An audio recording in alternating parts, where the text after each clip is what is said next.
In this video, pag-usapan natin yung mga strikes ni YouTube. Okay? So, are you in getting trouble with YouTube or are you wondering why you are getting strikes? So, sa mga lahat na small YouTuber dyan, kailangan nyo na malaman ito. At kailangan nyo na iwasan ang mga ito para hindi kayo magkaroon ng strike na darating ang panahon ay sasakit ang ulo nyo dahil ma-terminate ang inyong mga channel.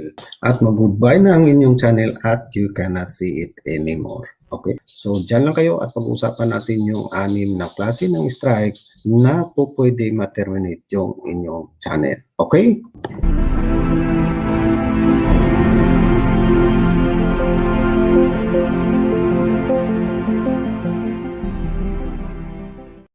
So, welcome back again dito kay GoProx Laag at pag-usapan natin yung 6 na klase ng strike na magiging dahilan na ma-terminate yung inyong channel. Okay? So, first one, pag-usapan natin yung tinatawag na community strike. So, ano ba itong community strikes? So, let's go at tingnan natin yung YouTube community guidelines. Okay?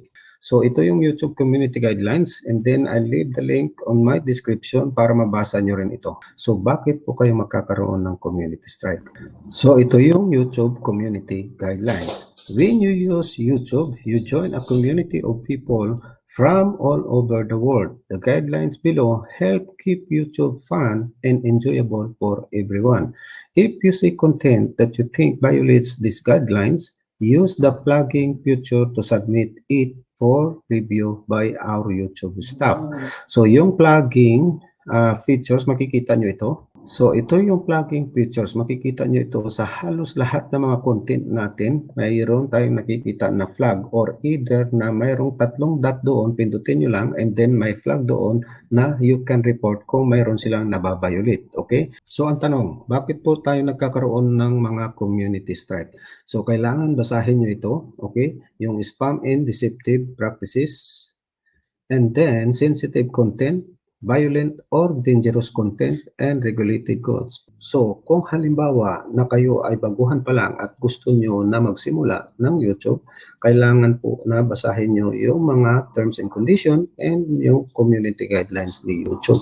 Then, same din as well, kung halimbawa na kayong mga monetized channel, kailangan nyo po basahin ito kung ano po yung mga bawal para hindi po sumakit ang inyong mga ulo sa darating na panahon. So, bakit? Dahil pag na-violate nyo ito, bibigyan kayo talaga ng sakit ni ulo ni YouTube. Okay? So, nakikita nyo rito, nudity, bawal. Okay? Violent and graphic content policy ay bawal. So, yung mga hate speech policy, malamang alam na yun. Harassment and bullying, so alam nyo na rin yun. So, spamming, ito halos karamihan. So, basahin nyo ito para mas maintindihan nyo yung mga spam and then deceptive practices and scam policies. Okay, so another thing, so bibigyan ko kayo ng example dito. So let's say for example, kung halimbawa lahat ng inyong mga tinatype, especially kung halimbawa nandoon kayo sa live streaming, halos sunod-sunod na the same, spamming po yon. And then let's say for example, ang nilagay nyo is padikit-padikit. Okay, so sunod-sunod, padikit-padikit, sunod-sunod, padikit-padikit. And then the same din as well na gagawin nyo doon sa mga comment section. Okay, napunta na ako rito, bahala ka na, dumikit ka na lang sa akin. So, that's another thing na magkakaroon kayo ng violation dito kay YouTube at darating ang panahon na yung inyong channel ay magkakaroon ng problema. And then, pag hindi nyo ito maiwasan, yung channel nyo ay ma-terminate. Okay? So, tingnan naman natin yung community guideline strike basic. Okay? Para malaman nyo at maintindihan nyo kung ano mangyayari pag nagkaroon kayo ng violation. Okay? So, ito naman yung community guideline strike basics. So, this article is about community guideline strikes. If you are looking for info about the copyright strike, which are different from community guideline strike, go to this website. Okay? So, magkaiba yung copyright strike tsaka yung community guideline strike. So, community guidelines are the rules of the road for how to behave on YouTube. If your content violate our community guidelines, your channel will be issued a strike. Sometimes content is removed for reason other than community guidelines violations, such as first-party privacy complaint, or a court order. In this case, the uploader won't get a strike. So ito, okay, so pag yung halimbawa nagkaroon kayo ng violation, so what happened? Okay, so pwede nyo po i-counter yung mga complaint nila, okay, at patunayan nyo yan, or either tadalhin nyo sa korte para mapatunayan nyo na wala kayo na violate in regards sa community guidelines ni YouTube, or either doon sa copyright strike nyo, okay, para hindi kayo ma-strike. So, what happens if you get a strike? So, ano po mangyayari sa inyo kung magkaroon kayo ng strike? So, ito po yung example niya, harassment and violence. So, marami po mga example dito kung paano kayo magkakaroon ng community strike. Okay? So, if your content violates our community guidelines, here's how it affects your channel. So, you will get a warning. So, marami din nagsasabi na hindi ko kasi alam yan na ganito pala yan, ganyan pala yan. So, ito yung sinabi niya, we understand mistakes happen and you don't mean to violate our policies.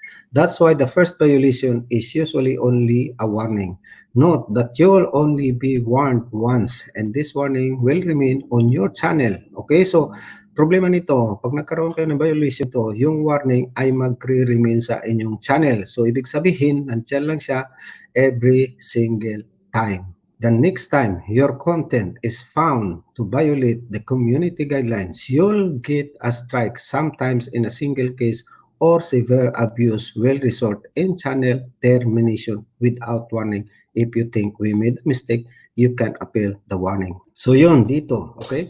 Napakaliwanag nito na pag nagkaroon pala kayo ng mabigat na problema, okay, hindi po mangangahas si YouTube na i-terminate kaagad yung channel nyo. Okay? So, yun po yung problema. Pero pag halimbawa nagkaroon kayo ng problema, pwede pa kayo mag-appeal doon sa warning na binigay ni YouTube. First strike, if we find your content doesn't follow our policy for a second time, you'll get a strike. This means you're unable to do the following for 1 week. So, ito po yung mangyayari pag nagkaroon kayo ng first strike. So, basahin nyo na lang ito dahil ilalagay ko naman yung link nito doon sa aking description. And then, full privileges will be restored automatically after 1 week period. But your strike will remain on your channel for 90 days. Okay? Pag halimbawa naayos na ito, ma-restore po yung inyong channel again back to normal just only for a week. Pero, ang problema nito, yung strike nyo magre-remain for 90 days. Okay? Second strike. If you get a second strike within the same 90 days period as your first strike, you will not be able to post content for 2 weeks. Okay? So, kung halimbawa mapangalawahan kayo, so 2 weeks po yun. If there are no further issues, full privilege will be restored automatically after 2 weeks period, but each strike will not expire until 90 days from the time it was issued. Okay? So, ito naman, sa second strike mo na naman, so kung halimbawa naayos mo ito, maibabalik yung iyong full channel sa 2 weeks time, pero yung inyong mga strike, mag-stay pa rin siya until 90 days. Okay? Third strike. 3 strike and the same 90-day period will result in your channel being permanently removed from YouTube again. Each strike will not expire until 90 days from the time it was issued. So ito yung ngayon ang problema pag nagkaroon ka ng third strike. Kasi si YouTube, okay, tatanggalin po nila yung channel mo or your channel will be removed permanently. Okay, so hindi na halos kayo makakabalik nito. But each strike will not expire until 90 days. So, ibig sabihin siguro malamang dito po pwede pa kayo mag-appeal. Okay, so you have another 90 days to appeal para hindi kayo matuluyan na ma-remove ni YouTube or ma-restore uli yung inyong channel. Okay? Note po sa lahat, deleting your content will not remove a strike. We may also issue a community guideline strike on deleted content. You can learn more about when you retain deleted content in our privacy policy. Okay? So, kung halimbawa na sabihin nyo, i-delete ko na lang siya kasi para wala na akong problema. No. The problem is still there. So, ibig sabihin, kahit na i-delete nyo pa yung mga content na nagkaroon kayo ng strike, hindi po yun siya mawawala. nandoon pa rin siya. So para malaman nyo, basahin nyo itong privacy policy. So, another thing, what to do? So ano yung mga gagawin nyo pag yung nagkaroon kayo ng strike? Okay, we want to help you stay on YouTube. So remember to do the following. Learn about our community guidelines to make sure your content follows our policies. If your channel got a strike and you think we've made a mistake, let us know. You can appeal this decision here. Okay? So, kung halimbawa sa tingin nyo nagkaroon ng pagkakamali or nagkamali si YouTube, okay, mag-appeal po kayo. Pwede nyo po i-appeal yan. So, kung halimbawa may natanggap kayo na email, nandoon din po yung form na pwede kayo mag-appeal. So, YouTube also reserves, okay, the right to restrict a creator's ability to create content at its discretion. If your account has been disabled or restricted from using any YouTube features, you're prohibited from using another channel to get around these restrictions. This applies for as long as the restriction remain active on your account. Violation of this restriction is considered circumvention under our terms of service and may result in termination of your account. So yan, napakaliwanag na once na magkaroon kayo na mabigat na problema and then you have committed the community strike, so 100% terminated po yung inyong channel at hindi na kayo makakabalik. So probably napakaswerte nyo kung makakabalik kayo pag yung halimbawa yung pag-appeal nyo ay nakita ni YouTube na tama kayo. Pero kung halimbawa na mali kayo, wala na po kayong magagawa. So mostly kasi mag-a-appeal ka rito and then YouTube will respond to you and then mag-appeal ka uli and then YouTube will respond against to you. Okay? Same pa rin yung matatanggap nyo na email response ni YouTube. Sa lahat po, para hindi po kayo magkaroon ng strike, okay, gawin nyo po ng tama yung inyong channel. Okay? So, para po sa lahat, napakaliwanag po. Lahat naman yan ay ilalagay ko dun sa link ko. So, basahin nyo po ito para magkaroon po kayo ng idea at para maiwasan nyo po na magkaroon kayo ng community strike. Mabigat po ito kasi sasakit po ang ulo nyo. Okay? So, kasi pag nagawa nyo ito, you'll put yourself in big trouble. Okay? So, number 2, pag-usapan naman natin yung tinatawag na content strike. Okay? So, ito na naman, pag-usapan natin yung another strike. Ito naman yung tinatawag na content strike. So, ano ba yung content ID? Okay? Yung content ID is a digital fingerprinting system developed by Google, okay, which is issued to easily identify and manage copyrighted content on YouTube videos uploaded to your YouTube and compared against audio and video files registered with content ID by content owners. Okay? Looking for any matches, content owners have the choice to have matching content blocked or to monetize it. Okay? So this system began to be implemented around 2007. Okay? So yun po yung content ID. Ito po yung siya, yung digital fingerprinting system. Okay? Na para ma-identify or makita kung mayroon po kayo na violate or mayroon po kayong nagawang kasalanan regarding doon sa mga videos ng iba. Okay? So, what is content ID? If you upload a video that contains copyright protected content, your video could be a content ID claim. These claims are automatically generated when an uploaded video matches another video or part another video in our content ID system. Copyright owners can set a content ID to block uploads that match a copyrighted work they own the rights to. Okay?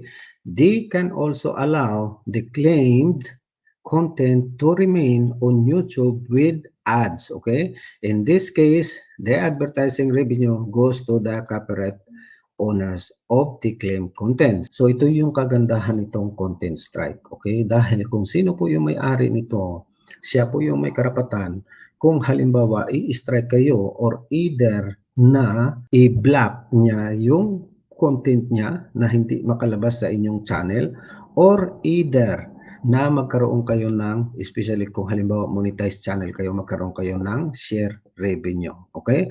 So lahat po na ito ay magdidepende po sa may-ari kung ano ang kanyang gagawin sa kanyang content. Okay? So ito naman yung sa content strike. So halimbawa na magkaroon kayo ng trouble in regard with the content ID, okay? Tsaka kung ano yung mga gagawin nyo pag halimbawa na magkaroon kayo ng content ID claims, okay? So basahin nyo na lang ito dahil ilalagay ko naman yung link nito doon sa aking description. But here's the thing, okay? If you dispute a claim without a valid reason, the content owner may request a takedown of your video. If you get a valid takedown request for your video, your account will get a copyright strike. Learn more about copyright strike. Okay? So dito, okay, binibigyan kayo na pagkakataon na mag-dispute doon sa mga claims ng content ID para hindi kayo may strike. So kung halimbawa na hindi naman valid yung ginawa mo na dispute, so mayroon silang karapatan kung ano ang mga dapat nila gawin sa kanilang content or either bibigyan kayo ng copyright strike. Okay? Mostly po ito sa mga music, especially kung halimbawa na nagbablog ka and then may music sa background mo, magkakaroon ko po ng strike doon or magkakaroon ka ng copyright lang. Okay? So ito din yung isa na depende rin kung anong ibibigay sa inyo. So lahat po ito ay magdidepende doon sa owner. Napakaswerte nyo kung makakuha lang kayo ng copyright. Okay? Pero kung halimbawa na ni-strike kayo, yun ang mabigat. Okay? So iwasan nyo po ito. So yan yung ating content strike. So sa content strike, okay, mostly nangyayari ito sa mga music or mga movies na ginagamit natin, na re-upload natin, okay? So magkakaroon kayo ng strike or magkakaroon kayo ng violation dahil ginamit nyo kanilang music or ginamit nyo or in-upload nyo ang kanilang content, okay? Or reuse content, okay? So iwasan nyo lang ito para hindi po sumakit yung ating ulo, okay? So next, yung pangatlo, yung pag-usapan naman natin dito ay tungkol sa AdSense na magkakaroon din kayo na strike, okay? So pag nagkaroon kayo ng problema kay AdSense, ma-demonetize kayo. Yun po yung strike. Okay? So kaya ko ito sinama, especially sa mga bagong YouTuber or sa nagsisimula pa lang ngayon ng YouTube. Kailangan nyo na alamin ito. Okay? You can research anything you want. Okay? Nandyan lang yan kay Google. Hello Google. Type nyo lang at makikita nyo na lahat ito halos. Pero kung halimbawa na gusto nyo malaman, don't worry, ilalagay ko rin yung link nito doon sa aking description. Okay? So pag-uusapan natin ito si AdSense. Puntahan na natin yung AdSense. Kung ano nangyayari para maiwasan natin na hindi tayo ma-demonetize. Okay, let's go. So ito yung AdSense policy, okay, para sa mga beginners. So AdSense policies, a beginner's guide. So ito yung pinaka-importante kung halimbawa na kayo ay mga bagong monetize pa lang. Ito ang pinaka-the best para malaman nyo. So ang tanong, bakit po dumarami ngayon ang na-demonetize? Dahil lang po sa minsan na pagkakamali natin ay na-demonetize yung ating channel. Okay, so mayroon po tayong mga kaibigan na ganito po yung nangyari, kaya po ginawa ko ito ng content or ginawa ko ito ng video ngayon para mas maintindihan nyo at para malaman nyo kung bakit po nangyari yun. AdSense Policy, a Beginner's Guide. Okay? We hope that all publishers participating in AdSense have a long and successful partnership with Google. For that to happen, it's important that you familiarize yourself with the AdSense program policy. Okay? The more you know about our policies, the more likely it is that all sites and pages where you display Google Ads will fully comply with these policies. To get you started, we've highlighted some of the most important and commonly violated policies below. Okay?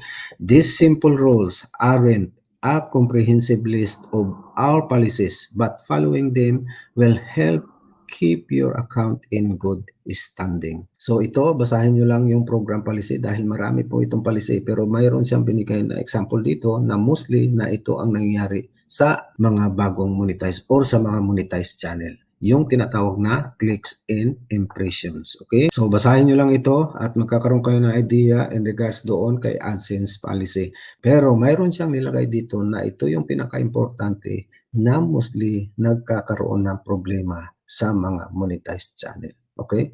Kung halimbawa na kayo ay mga bagong monetized channel, I highly recommend na basahin nyo ito para mas maintindihan nyo ito. Okay? So, ano ba ang pinaka number one na problema? Yung tinatawag po na clicks and impressions. Okay? Our specialists carefully monitor clicks and impression on Google Ads using both automated system and human reviews. In order to protect your interests and those of our advertisers, we do this so that we can protect our advertisers from artificially inflated costs. Here are some ways you can help ensure that your sites provide the highest quality traffic possible. Okay? So ito yung mga hindi nyo dapat gawin. Okay?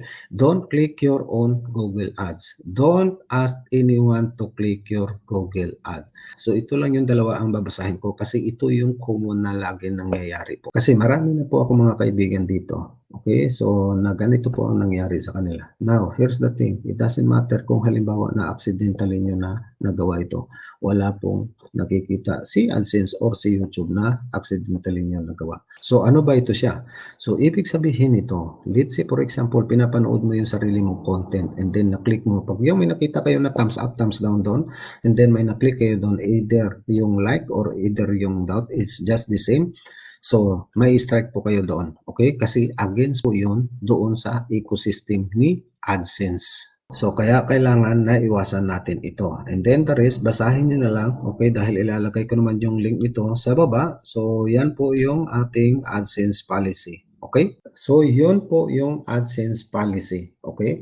So, saan kayo halos nagkakaroon ng problema in regard kay AdSense? Doon po sa click. Okay? Guys, pakiusap lang. Alam ko naman. Okay, na hindi niyo pa siguro alam ito or probably mayroon kayong iba na iniisip, okay, kung ano man yun, out na ako ron. Pero this is only my own opinion. Okay, para sa lahat, alam niyo na siguro kung ano yung sinasabi ko, kung mayroon kayong mga GC dyan na yung ginagawa nyo in regards doon sa click, okay, iwasan niyo na po ngayon yan. Kasi pag nahuli kayo, ma-demonetize kayo, hindi na kayo makakabalik dito kahit kailan. Okay? So, hindi po siya the same or hindi po siya kaparihan ng community strike or yung copyright strike kasi mayroon kayong 3 beses. Dito po kay AdSense, 1 beses lang. Wala na po kayo. Wala na po kayo. Tapos, walang usapan. Kahit ilang beses po, ito lang kahit na ilang beses kayo mag-appeal dito, wala po mangyayari. Bakit? Mayroon po ako mga kaibigan. Ako po mismo halos ang katulong nila nag-appeal dito. It didn't work. Okay? So, bago na yung channel nila dahil yung channel nila na pinaghirapan nila ay wala na ngayon. Wala silang revenue dahil demonetize yung channel nila. Okay? So guys, uli, iwasan nyo ito para hindi sumakit yung inyong ulo. Okay? Tandaan nyo po yan. Ilagay nyo po yan sa inyong head. Okay? Very good. So, number 4, yung pag-usapan naman natin yung tungkol sa sub for sub. Okay? Yung subscription po, walang problema. Kailangan po natin ng subscriber para dumami yung ating subscriber sa ating channel at para siya lumaki. Okay? So, ang ibig sabihin ko lang dito is yung mayroon nagbibenta or bumibili ka ng subscriber. The same din yon kung halimbawa na bumibili ka ng views, okay? Iwasan nyo po yon. Hanggat maaga, kung halimbawa na maiwasan nyo, iwasan nyo yon. Kasi pag once na nahuli kayo rito, hindi po ito 3 beses or hindi po ito 4 na beses. 1 beses lang po. Your channel will be terminated for life na hindi na kayo makakabalik dito sa YouTube. So, iwasan nyo na lang yan. So, madalit sabi, iwasan nyo na lang yan para hindi po ma-terminate yung inyong channel. Okay? Guys, please, gawin nyo na sa tama. Gaya ng sinasabi ko, pag ginawa nyo ito sa tama, kayo po yung pinakamasayang tao sa balat ng lupa. Okay? Siguro pag halimbawa na mangisda kayo, there's no problem. Okay? So, yun po yung sub for sub. At ngayon, pag-uusapan naman natin itong pang-5. Ito po yung tinatawag na fake engagement. Okay? Let's go. So, dito pag-usapan naman natin yung fake engagement policy. The safety of our creators, viewers, and partners is our highest priority. We look to its OBO to help us protect this unique and vibrant community. It's important you understand our community guidelines and the role deeply in our shared responsibility to keep YouTube safe. Take the time carefully read the policy below. So here's another one guy na ito yung engagement or yung fake engagement na po pwede po ma-terminate yung inyong channel. Pero ito siya ay the same din with the copyright strike or yung community strike kasi 3 beses ito siya. Okay? So YouTube doesn't allow anything that artificially increases the number of views, likes, comment, or other metrics either by using automatic system or serving up videos to unsuspecting viewers. Also, content that solely exists to incentivize viewers for engagement, views, likes, comment, etc. is prohibited. Okay? Content and channels that don't follow this policy may be terminated and removal from YouTube. Okay? So, pwede po na ma-terminate or ma-remove yung inyong channel. Okay? So, mawawala din po kayo rito. Okay? Important. If you hired someone to promote your channel, their decisions may impact your channel. Any method that violates our policy may result in content removal or channel takedown, whether it is an action taken by you or someone you've hired. Okay? Kasi dito, pag nagkamali kayo rito, okay, pwede po na ma-terminate yung inyong channel or i-take down yung inyong channel. The same lang yun. Okay? So, ibig sabihin, hindi na kayo makakabalik. Okay? So, what this policy means for you. So, ano ang kahalagahan nito para sa inyo? Okay? What this policy means for you. If you are posting content, okay? Kung ito at kayo ay magpo-post ng content, don't post content on YouTube if it fits any of this description below. Okay? So, ano po ang ibig sabihin nito or what this policy means for you? So, let's say for example, kung kayo po ay magpo-post ng inyong content, okay, link to or promotes third-party or services that artificially inflate metrics like views, likes, and subscriber, content linking to or promoting third-party views, count, or subscriber, gaming website, or services, offering to subscribe to another creator's channel only if they subscribe to your channel. Okay, so yan po yung sub for sub. So yun po yung napag-usapan natin kanina. Okay, so nandito din siya. Okay, so yung sub for sub. So ibig sabihin that will another yung fake engagement or violation po yan kay YouTube. Okay, so yan po yung sub for sub. Okay, note, you're allowed to encourage viewers to subscribe. Hit the like button, share, and leave comments. Okay? So yan, napag-usapan natin yung subscribe. Pero wala mang problema kung halimbawa na mayroon kang content and you are asking them to like and subscribe to my channel. That's fine, no problem po doon. Pero mayroon po yung mga ibang paraan na ginagawa nila. So that is fake engagement or that is you are calling or engaging something different. Okay? So iwasan nyo po yan. What happens if content violates this policy? If your content violates this policy, we'll remove the content and send you an email to let you know if this is your first time violating our community guidelines. You'll get a warning. Okay, so with no penalty to your channel. If it's not, we'll issue a strike against your channel. If you get third strike, your channel will be terminated. So ito siya. Okay, so pag nagkaroon kayo ng problema nito, isa din po yun sa fake engagement policy ni YouTube. Okay, so yung inyong channel po ay mate-terminate. Okay, so iwasan nyo rin ito para hindi din sumakit yung inyong ulo. So yan guys, napakaliwanag po niyan na magkaroon kayo ng violation in regards sa fake engagement or either doon sa sub or sub, okay, ang channel nyo po ay mate-terminate. Wala pong problema pag halimbawa na mayroon kayong content, ang nailagay nyo doon sa content nyo ay or sinabi nyo doon sa content nyo, please don't forget to subscribe to my channel. Okay, there's no problem. Pero kung halimbawa na ginagawa nyo ito, okay, nang obviously na magkaroon lang kayo ng likes, okay, or views or subscriber, so that will be a different story. So iwasan nyo lang yan. So it doesn't matter kung halimbawa na-promote kayo para dumami yung likes, nag-promote kayo ng maraming subscriber, okay? Or nag-promote kayo para dumami yung views nyo, the same din, okay? So, pag yung nakita ni YouTube na magkaroon kayo ng violation dahil doon sa fake engagement na ginagawa nyo o sa pag-promote nyo na very obvious, So magkakaroon po kayo ng strike. Okay lang kasi 3 beses pala. Okay? So no problem dahil nga 3 beses. Pero ang problema, pag halimbawa na-strike kayo at hindi na kayo tinanggap, so yung inyong channel ay ma-terminate. Okay? So that's a big problem na mangyari sa channel mo. Masasayang lahat yung inyong pagpapagod or pagpupuyat dahil lang sa maliit na bagay. So guys, iwasan nyo ito, okay? Para hindi na rin sumakit yung inyong ulo. So yung pang-anim na pag-usapan natin, yung content strike against you na ikaw yung original o ikaw yung may-ari. Okay? So bakit nangyayari ito? Minsan o bihira lang ito nangyayari, pero madali lang ito gawa ng paraan. Okay?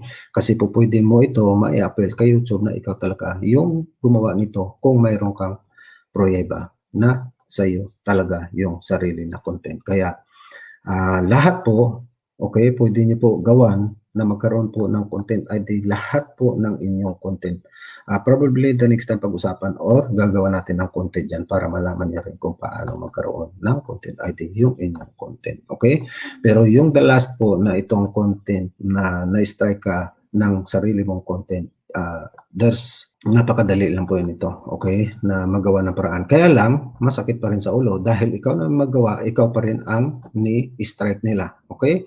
So, marami po kasi nangyari dito pag yung halimbawa na-hack yung inyong channel, okay, na mayroong ibang nag-upload and then darating ang panahon na sa iyo na yung content pero or either na nakita ni YouTube na nagkaroon ka ng violation. Okay? So, yung huli, itong content strike against you, napakadali lang nito. Huwag nyo masyadong isipin ito pero sinama ko na lang para maiwasan nyo ang mga sakit sa ulo or maiwasan nyo itong mga strike na ito. Okay? Hopefully na makakatulong sa inyo ito ng malaki. Okay? Especially sa inyong mga channel.